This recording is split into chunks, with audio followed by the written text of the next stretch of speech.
Gaspillage alimentaire, faut-il supprimer les dates de péremption? Chaque année, nous jetons en France 4 millions de tonnes de produits alimentaires, c'est-à-dire 24 kilos par personne, un gâchis que nous pourrions réduire en supprimant les dates de péremption sur des produits secs comme les pâtes ou le riz. C'est ce qu'expliquait Guillaume Garot, il est député PS de Mayenne et il était l'invité d'Apolline de Malherbe ce matin. Les pâtes, le riz, les céréales, ce sont des produits à durée de vie longue. Très longue. Je vous le disais, il n'y a pas plus tard qu'un mois, j'ai mangé des pâtes de 2012. Moi, je considère que, évidemment, si on fait toutes les études et toutes les recherches précises sur le plan sanitaire, on n'a pas besoin de date de péremption. Et d'ailleurs, regardez, sur le sucre, sur le sel, vous n'avez pas de date de péremption. Je n'avais pas vérifié, mais maintenant que vous me le dites. Regardez chez vous en arrivant et vous verrez, il n'y a pas de date dessus. Moi, je propose la même chose pour ces trois produits-là. Et c'est quelque chose qu'il faut mener au plan européen. Anne-Sophie Saint-Père, supprimer les dates de péremption sur les pâtes ou le riz, est-ce que ce serait une bonne chose pour vous ? Oui, alors clairement, ça sert à rien. Enfin, je connais personne qui regarde la date de péremption sur les pâtes, le riz. Je n'ai jamais fait attention. Et globalement, même sur tous les produits. Alors, je comprends, sur des produits frais, il faut avoir une indication. Mais il y en a qu'on peut consommer un peu au-delà. Enfin, les yaourts, pour commencer. Voilà, il suffit de regarder, sentir. Généralement, on peut se rendre compte quand un produit est périmé. Mais c'est vrai que c'est fou. Je veux dire, quand à chaque fois, il y a des études de santé qui vous disent que les yaourts, vous pouvez les consommer 3 semaines après la date de péremption. C'est vrai qu'on se demande tous pourquoi est-ce que la date de péremption, elle n'est pas décalée au moins d'une semaine. Ça éviterait le gaspillage. Et c'est vrai qu'il y a des trucs fous comme ça. Est-ce que vous, Fred Hermel, vous êtes addict aux dates de péremption? C'est-à-dire qu'un yaourt qui se termine le 25 février, vous ne mangez pas le 26? Non, si, le 26 ou le 27 ou le 28. Pas 2 mois après, mais un petit peu après, oui. Puis moi, j'ai un vrai problème avec les questions du gaspillage. C'est une question d'éducation. Nous, à la campagne, on jette pas. Et quand je dois jeter quelque chose, même un trognon de pain, ça me fend le cœur, quoi. C'est vraiment un truc, c'est une question d'éducation en fait. Mais justement, j'écoutais Anne-Sophie, moi ça m'énerve parce que le jour je me fais un hamburger, ça se vendait que par 4. J'en ai jeté 2 en fait. De quoi, les pains? Les pains. Ah. Ouais, parce que moi je vais pas manger un hamburger tous les jours. Donc tu pouvais déjeuner le lendemain matin. Ouais, mais c'est pas. Donc en fait, j'ai changé des hamburgers qui sont un peu. Tu congèles ton pain. Oui, c'est vrai, mais tu vois, mais il y a un vrai problème sur les packages. Je veux dire, 4, c'est pas possible en fait, quoi. Il faudrait que ce soit 2. Il y a un vrai problème pour les célibataires, parce que les célibataires, on achète trop cher, mais en général, quand ce sont des petits paquets, au kilo, on se fait avoir parce que c'est plus cher. Et vous êtes ceux qui utilisaient aussi le plus d'emballage, par exemple. Ouais, donc voilà, mais il y a un vrai.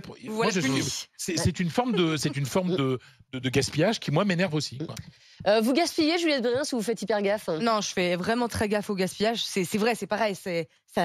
C'est dans les tripes, ça met mal à l'aise de gaspiller. Non, je pense qu'en fait, le problème avec certaines dates de péremption, c'est qu'on en a mis partout et du coup, on a un peu perdu notre sens commun sur ce genre de consommation, de méthode de consommation, où on se dit, c'était indiqué jusqu'au 25, c'est après le 25, on jette.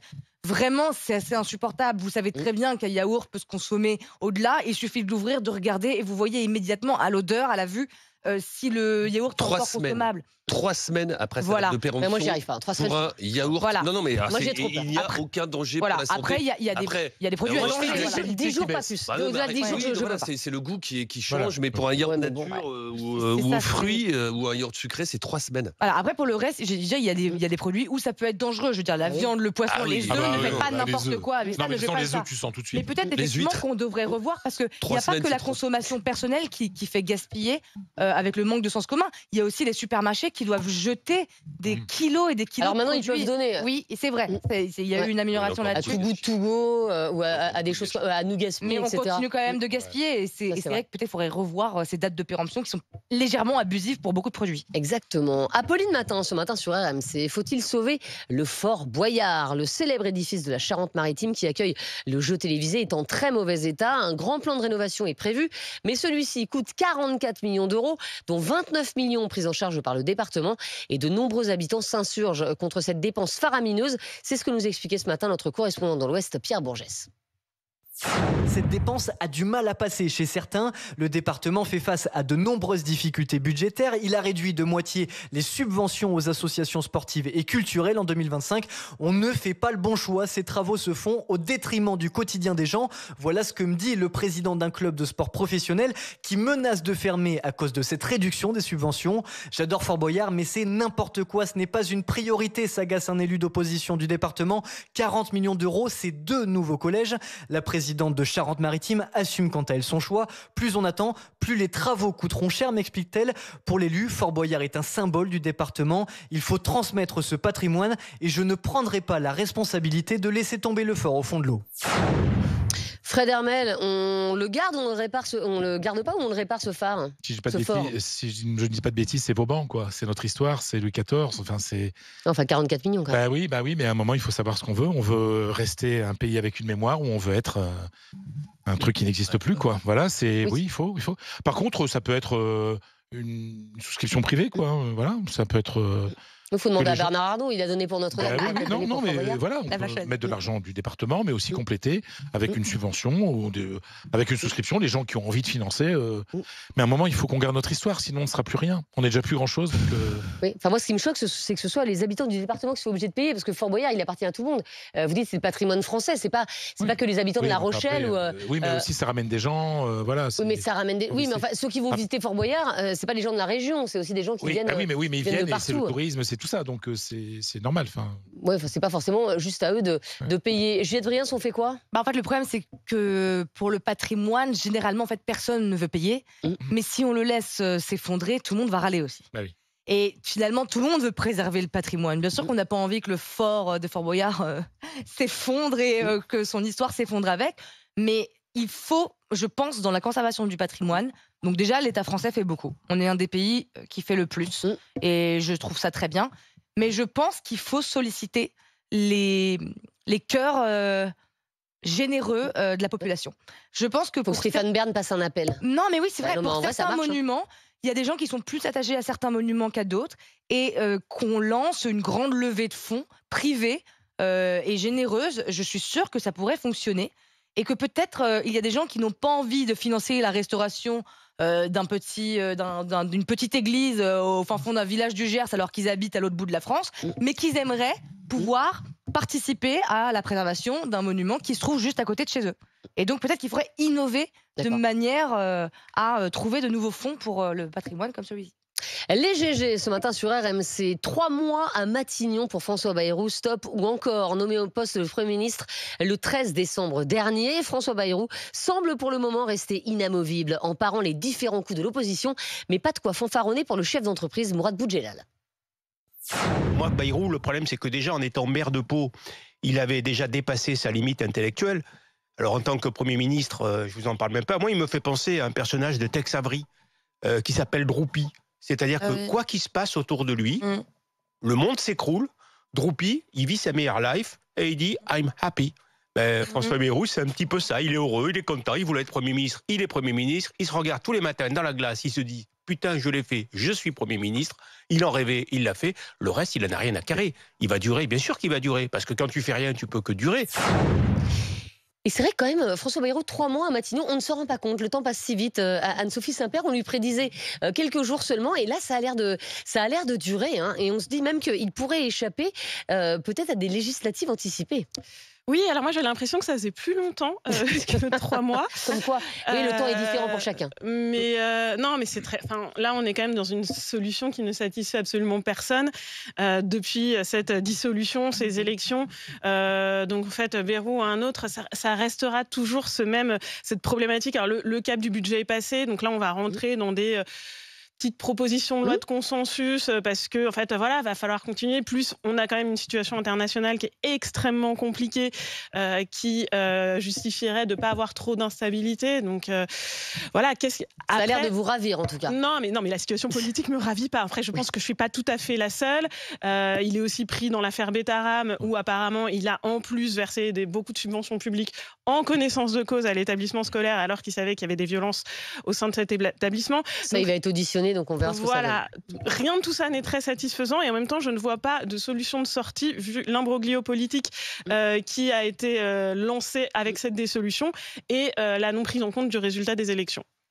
Fred Hermel, il vous satisfait ou pas François Bayrou? Alors déjà, moi je ne me permettrai jamais de prendre, d'essayer de définir l'intelligence et de critiquer l'intelligence ou pas d'un Premier ministre. Je ne me permettrai jamais de faire une telle chose. Moi je trouve qu'il est dans une situation très compliquée et pour l'instant ça tient le coup quoi. C'est ce que demande le pays, un peu de stabilité. C'est pas évident. Il y a quelques ministres un peu spéciaux, il y en a d'autres qui tiennent la route. Ça veut dire quoi spéciaux? Non, mais quand j'entends, par exemple, la ministre des Sports, qui est un sujet qui m'intéresse, qui est pour le voile,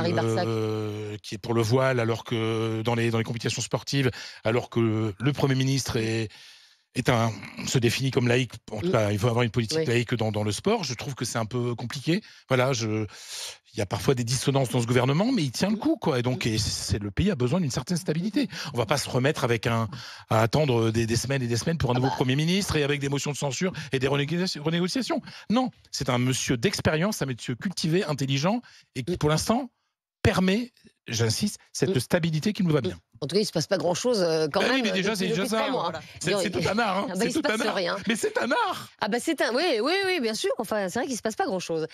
Apolline Matin, ce matin sur RMC. Jouer aux échecs, est-ce ringard ou tendance? C'est l'un des plus vieux jeux de société au monde et sa popularité ne cesse de croître depuis plusieurs années. Un phénomène que nous décryptait ce matin Charles Magnin. La star du basket, Victor Wembanyama, filme ses parties contre des fans. Le youtubeur Inoxtag organise des tournois d'échecs en ligne entre les stars d'Internet. Bref, les échecs, c'est la dernière tendance. On compte désormais plus de 50 millions d'utilisateurs mensuels sur l'application chess.com. Un succès qui a débuté en fait en 2020. Je ne sais pas si vous vous souvenez de la série Le Jeu de la Dame sur Netflix. Et bien depuis, les clubs d'échecs ne sont plus du tout perçus comme des endroits un peu austère, un peu ringard. Au contraire, c'est devenu le club à la mode. La Fédération française d'échecs compte 80 000 licenciés, en hausse de 50% en 5 ans. Donc vous le savez désormais, pour être cool, bonjour, il faut savoir rocker. Juliette Brien, est-ce que vous êtes une joueuse d'échecs? Non, et malheureusement, je n'ai jamais appris à jouer aux échecs et je peux vous dire que je le regrette beaucoup parce que les échecs, c'est vraiment un combiné de tous les biens. C'est-à-dire que ça vous apprend les mathématiques, la stratégie, la logique, la rapidité d'esprit, la mémoire. Genre, tout est bénéfique dans les échecs.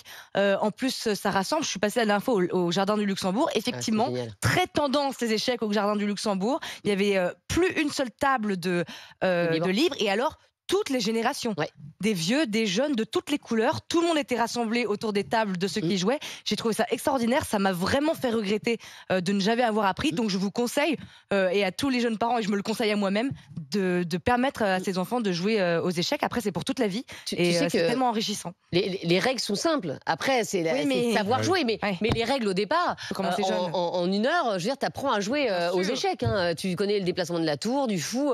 Après, c'est plein de subtilités. Pour arriver au niveau de Magnus, on n'aurait pas assez d'une vie pour apprendre ces subtilités, mais c'est un jeu absolument incroyable. Et vous jouez, Anne-Sophie? Alors non, moi j'ai déjà eu l'occasion d'en parler. J'ai un petit problème d'addiction au jeu, donc on m'a appris à jouer aux échecs. Et ensuite, mon mec de l'époque qui m'avait appris m'a retiré le jeu en disant on arrête parce que c'est très patriarcal ça. Ouais, mais je pense qu'il avait raison là-dessus. Je reconnais que voilà, mais c'est un jeu qui est super. J'ai plein d'amis qui jouent. Enfin, ça a l'air vraiment bien. C'est juste que moi, au bout d'un moment, je n'arrêtais pas d'y penser tout le temps parce que effectivement, il y a des milliers de stratégies à développer. Enfin, c'est passionnant.